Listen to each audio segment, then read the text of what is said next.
I really think that there's so much misinformation. We've never really seen anything like it. I mean, I've been covering wars now for 35 years, and I have never seen people with their nails done in the Ukrainian flag, right? I mean, we're being corralled into this box where we either have to hate Vladimir Putin and believe everything evil that's said about him and love Ukraine, and there's no in between. And that reminds me a lot of, you're either, a white supremacist, or you go with the Democrat narrative on everything under the sun. So Vladimir Putin knew exactly what he was doing when he went into Ukraine. The Russian military isn't perfect. They, for example, I've spoken to multiple defense specialists and intelligence specialists from a Defense Intelligence Agency who've studied the Russian military for years. They do have a difficulty mounting complex air operations because they do very little training hours in comparison to, for example, the United States air assets, right, our fighter jet pilots. But Russia is not struggling. What Russia has done from the very beginning has been very strategic. They didn't go straight to Kiev. They went to all those bioweapons laboratories that are scattered all over the country. Some of them they built, so they know where they are. They've known where they are since the Soviet Union, because under the Defense Threat Reduction Program, we went in after the fall of the Soviet Union and supposedly turned those facilities from bioweapons labs into public health labs. Although, these days it's hard to believe anything that our leaders tell us, because they've lied about COVID, they lied about Russia collusion, they lied about the Ukraine impeachment trial. And there's so much more going on in Ukraine that nobody is talking about. You see such dishonesty when it comes to the history of Ukraine. You see dishonesty when it comes to the Azov battalion, which is funded by the US and NATO. I mean, you can find pictures of them online holding up the NATO flag and the swastika at the same time. Their own emblem contains the black sun of the occult, which was a Nazi SS emblem. And it also contains the sideways, lightning insignia of the SS. I mean, this is on throughout the Ukrainian military. You can see that black sun of the occult on their body armor, even on the female soldiers who are paraded in front of the world as being, such an example of Ukraine's independence and spirit and nobility. Even they are wearing the black sun of the occult. And, the White House wants you to believe, well, this doesn't matter, it's just a small number of troops. It's not true. The Azov battalion has been murdering its way through eastern Ukraine. Yeah. We don't want to admit this. This was why Crimea voted for independence. This is why Crimea wanted to be with Russia. Because we in the media, in the Western media and in the West, won't acknowledge the reality of what's gone on. Western Ukraine backed the Nazis. It was a headquarters for the Nazi SS. The CIA under Allen Dulles actually gave immunity from prosecution to the Nazis of Ukraine from the Nuremberg trials. So there's a long history of the United States and our intelligence agencies funding and arming Nazis in Ukraine. These are not like new neo-Nazi groups that sprung up.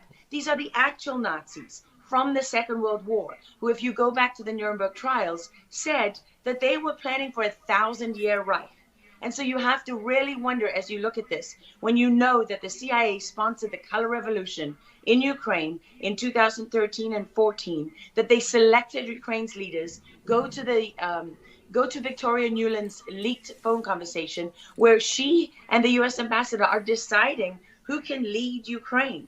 I mean, there's as much interference here as you could possibly imagine before you even get to Hunter Biden, Nancy Pelosi, John Kerry, and Mitt Romney, and all of their children who are employed, who earn millions from Ukrainian gas companies. Yeah, you are pointing, pardon me, to a real credibility crisis for our leaders. I want to let Karen Turk jump in. Yeah, I wanted to bring up the fact that President Zelensky is Jewish, and I don't know exactly how this factors in, but there's some very interesting points in what you're saying. And looking at this, you could think it's political theatrics. You made a very good point at the beginning that you think that Putin is in control. And I actually want to play something that Jen Psaki said, because it seems that the White House is actually echoing that sentiment. Watch this. Well, the end game is really a question for President Putin. We have completely crushed his economy. We have provided military assistance, humanitarian assistance to the Ukrainians, enabling them to fight back for far longer than the Russian leadership anticipated. And again, he has to determine what the path forward looks like for him. Thanks, everyone. He's determining what this looks like. And I think that's a lot of what you said, Laura. I'd love to get your thoughts on that, what you just watched. What troubles me about the moment that we're in is that we have such a selective and a narrow reading of history.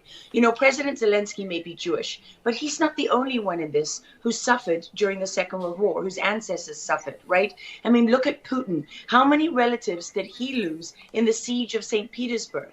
People don't know their history. They don't know what made Vladimir Putin. And I'm not I'm not defending him. I don't need to defend Vladimir Putin. My job as a journalist is to try to understand what is the truth here. I don't like being lied to.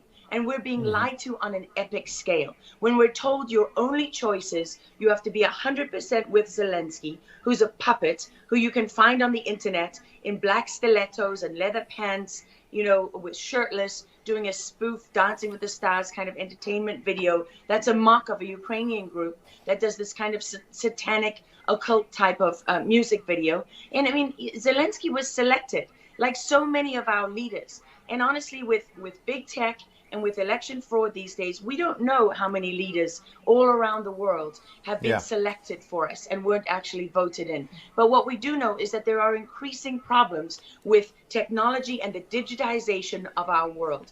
Because look at what's happening with COVID. Look at what has happened globally. We are fighting the same battles all over the world. To pretend that this war is about Russia and Ukraine is just a barefaced lie.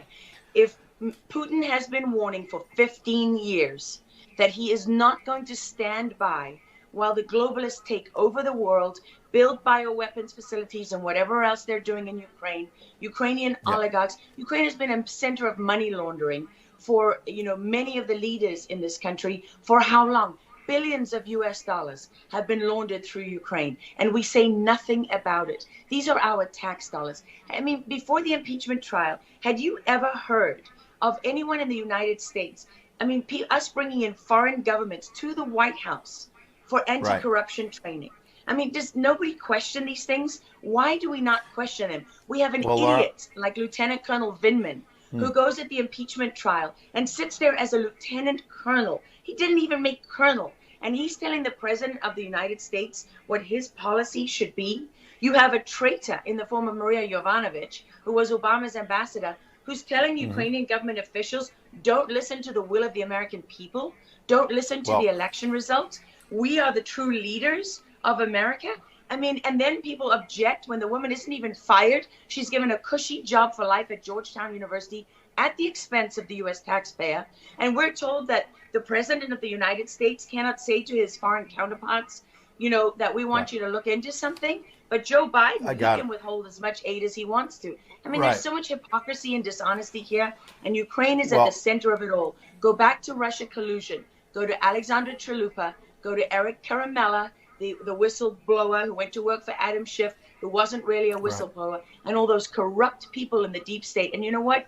The deep state isn't a theory. It's not a conspiracy theory. It's an actual deep state. Look up the SES, the Senior Executive Service, because when that bureaucracy was ushered into law in the United States of America, that's when we got a bunch of unelected bureaucrats pulling the strings behind the scenes. And these are the people that keep lying to us.